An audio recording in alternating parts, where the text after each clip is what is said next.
여러분 안녕하십니까? 위기 대비 넘버원 해운 안전판 진행을 맡은 우수환입니다. 가장 핫한 해운 이슈를 살펴보고 해답을 찾아보는 위기 대비 넘버원 해운 안전판. 오늘은 세계 경제 침체가 현실화된 가운데 정부와 한국해양진흥공사가 해운 산업 경쟁력 강화 방안을 마련했는데요. 오늘 이에 대해서 살펴보도록 하겠습니다. 이를 논의하기 위해서 한국해양진흥공사 일잘러 세분 부장님 모셨습니다. 안녕하십니까? 안녕하십니까?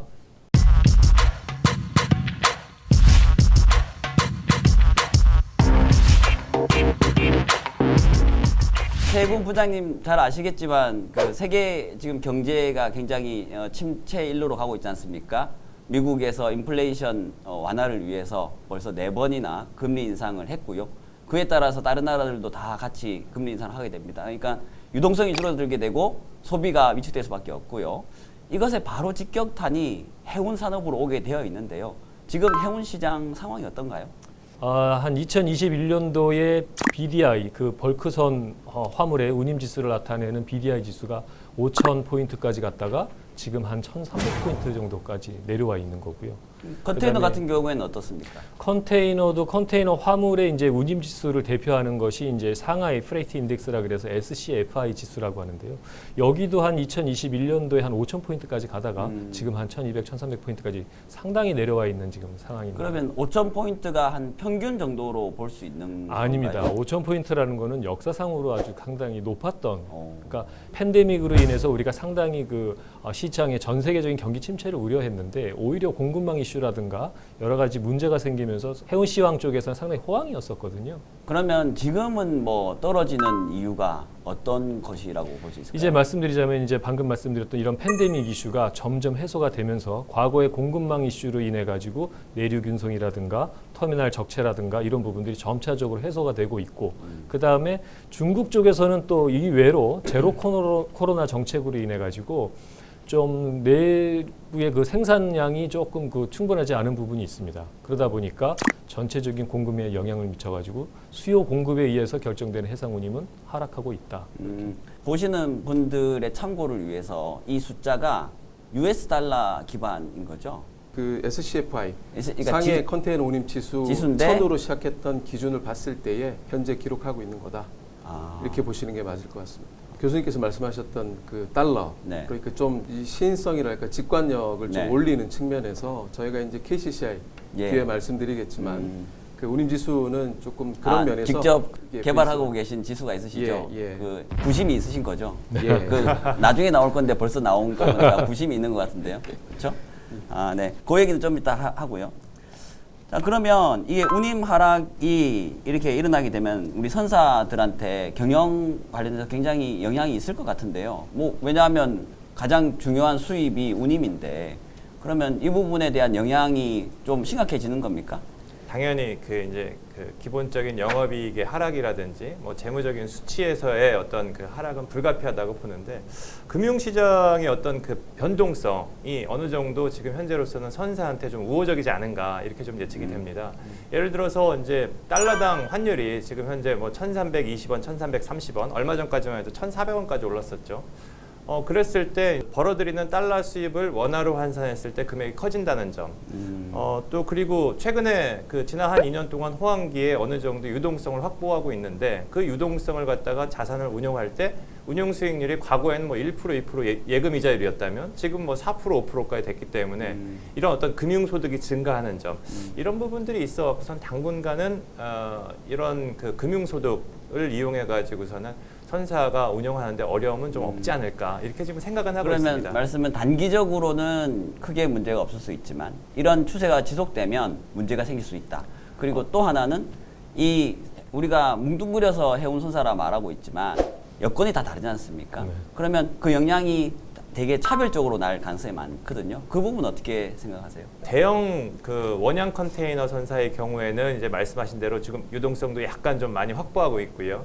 연근의 선사도 일부는 유동성을 좀 확보하고 있기 때문에 그 당분간은 괜찮을 것 같다. 하지만 이제 L자형 그 이제 불황이 계속될 경우에는 누구나 문제가 되겠죠. 근데 아직까지는 이제 L자형이라고 우리가 단언할 수가 없는 상황이기 때문에 그렇고요. 그 다음에 우리 상당수의 벌크 선사들은 어쨌든 장기 운송 계약 위주의 어떤 이 영업을 하다 보니까 그 장기 운송 계약에서 나오는 현금 흐름을 가지고서는 어느 정도의 안정적인 그 운영의 기반을 갖고 있지 않느냐 네. 이렇게 지금 보고 있습니다. 지금 문제가 되는 거는 결국은 제가 보기에는 중소선사, 화물운송선사는 상당히 이제 또 영업 기반이 탄탄해갖고선 특별한 문제는 없어 보이는데 내륙 운송 그 연안 운송회사 이런 데들이 조금 좀 문제가 되지 않을까 싶고 그런 측면에서 이번에 뭐 위기 대응 방안이라든지 이런 걸 준비할 때도 중소선사에 대해서 저희 공사에서는 많이 신경을 썼습니다. 사실 이제 우리가 여러 가지 경제 지표를 보는데 그 변동성이 가장 큰 이제 지표 중에 하나입니다. 그래서 우리가 지금은 단기적으로는 크게 문제 없을 거라고 얘기할 수 있지만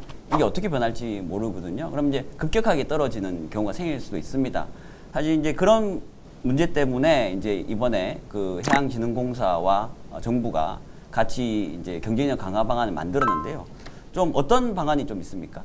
그 말씀하신 것처럼 그 운임의 급격한 상승이나 급격한 하락은 화주사 그러니까 일반 수출입 업체들한테도 좋지 않고 선사한테도 좋지 않습니다. 안정적으로 제품 수출을 해야 되는데 그 운임 시장이 너무 올라갔다가 너무 내려갔다가 이렇게 되면서 이제 내부에서 사업 계획을 작성하고 또 하는데 이제 어려움을 겪을 수밖에 없고요. 선사 같은 경우도 안정적인 사업 구조를 갖는데 좀 장애가 되는 부분이 있기 때문에 사업 계획을 작성하고 하는데 여러 문제가 있을 수가 있는데 지금 같은 경우는 이제 불황으로 접어들면서 해상 운임이 많이 내려가고 있고 이러다 보니까 수출입 업체보다는 선사들 위주로 해가지고 지금 불황에 대비한 대비책을 세울 수밖에 없습니다. 네. 그런데 이제 선사들이 자체적으로 대비책을 마련하는 데는 역시 한계가 있을 수가 있고요. 불황 시기에는 선사들이 투자가 아무래도 상당히 이제 제약이 되고 줄어들 수밖에 없습니다. 근데 그럴 때 사실 성과는 상당히 내려가게 되어 있거든요. 그러니까 그럴 때 오히려 또 투자를 해야 되는데 그럴 때는 투자를 못 하게 되고 해서 이렇게 좀 악순환 속에서 움직이는 부분이 있습니다. 이런 부분을 갖다가 좀 보완하기 위해서 정부하고 저희 이제 공사에서는 여러 가지 안을 좀 준비를 하고 있습니다. 아픈 기억을 소환하고 싶지는 않은데 저희가 한진해운 파산이라는 고통스러운 기억이 있지 않습니까? 네. 이제 그런 것을 대비해서 이번에 이렇게 대비책을 만든 걸로 알고 있는데요. 뭐 첫 번째로 3조 원 규모의 국적선사 경영 안전판 마련을 하겠다고 발표를 했습니다. 네. 조금 구체적으로 말씀해 주실 수 있을까요? 그중에서 저희가 중점 추진 과제라고 생각되는 부분들은 한 4가지 정도 항목을 꼽을 거 있을 것 같습니다. 네. 첫 번째는 그 약 한 5천억 규모로 조성될 네. 위기 대응 펀드가 있고요. 두 번째는 중소원사 특별 지원 아마 규모는 3천억 정도로 지금 네. 보여지고요. 그 다음에 한국형 선주 사업이라는 네. 부분들을 갖다 좀 더 강화하겠다라는 부분도 저희가 중점 추진 과정 중에 하나고, 네. 그다음에 이제 위기 대응 체계를 갖다 구축하겠다라는 점도 이제 중점 과제인데, 이 4가지 과제 중에서 위기 대응 펀드는 이제 조성과 운영에 대한 부분은 저희 사업 전략부에서 현재로서는 담당을 하고 있고, 중소원사 특별 지원은 여기에 참석하지 않은 다른 부서장님이 담당을 하고 계시고, 또 선주 사업은 우리 정 부장님, 그다음에 위기 대응 체계 구축은 우리 이 부장님께서 지금 담당을 하고 계셔서 업무 분야가 관계없이 답해 주면 됩니다. 이걸 대답하려고 그러면 쉽지 않습니다. 일단 네. 위기 대응 펀드를 제가 조금만 좀 말씀을 드리자면, 네. 공사가 가지고 있는 자산 중에 어떻게 보면 가장 많은 게 HMM에 대한 그 지원 부분입니다. 그 중에서도 저희가 이제 가지고 있는 게 HMM에 대한 지분도 가지고 있고요. 또 연구체도 좀 가지고 있고요. 그러다 보니까 매년, 그러니까 작년하고 올해 이제 영업이 잘 되다 보니 HMM에서 배당금을 좀 지급합니다. 그래서 이 배당금 같은 거 활용해서 지원의 폭을 넓히고 또 좀 더 이렇게 적극적으로 지원을 하기 위해서 이번 펀드 프로그램을 갖다가 만들게 됐고요. 국적 선사들이 혹시라도 유동성 위기에 빠지거나 또는 뭐 신용등급이 하락해가지고서는 뭐 이 구조조정의 대상이 되는 어떤 그런 경우에 저희가 연구체 지원이라든지 이런 부분을 통해 가지고서는 재무 구조를 좀 개선을 해주고, 또 만약에 그 기업을 갖다가 누군가 인수하려고 하는 부분이 있다면 그 인수하고자 하는 그 인수자에게 저희가 인수금융 지원이라든지 이런 부분들을 좀 하기 위해서 한 2,500억 정도를 갖다 저희가 좀 떼어놓으려고 생각하고 있고요. 그리고 지금 생각에는 국내 선사들이 ESG 경영을 좀 강화를 해야 되는데, 그 ESG 경영 강화에 도움을 주고 싶습니다. 요즘 녹색 채권 얘기 많이 하는데 신용도 낮은 선사는 녹색 채권 발행이 좀 어려운 부분이 있거든요. 그래서 신용도 낮은 선사, 높은 선사 가리지 않고 가급적이면 녹색 채권 발행에 저희가 좀 인수를 하고, 또 이거를 일부 구조화해가지고서는 또 더 많은 규모로 발행할 수 있게끔 만들어주는 것도 좀 하려고 생각하고 있고요. 부장님, 그 시나리오에 의하면 네. 부장님이 일부에는 거의 말씀이 없는 걸로 되어 있습니다. 그죠. 제가 근데 저는 아닙니다. 제가- 말씀하십시오. 성격이 급해갖고 네, 저는 빨리빨리 말씀하십시오. 말하면서 끝내고 싶거든요. 네, 말씀하십시오.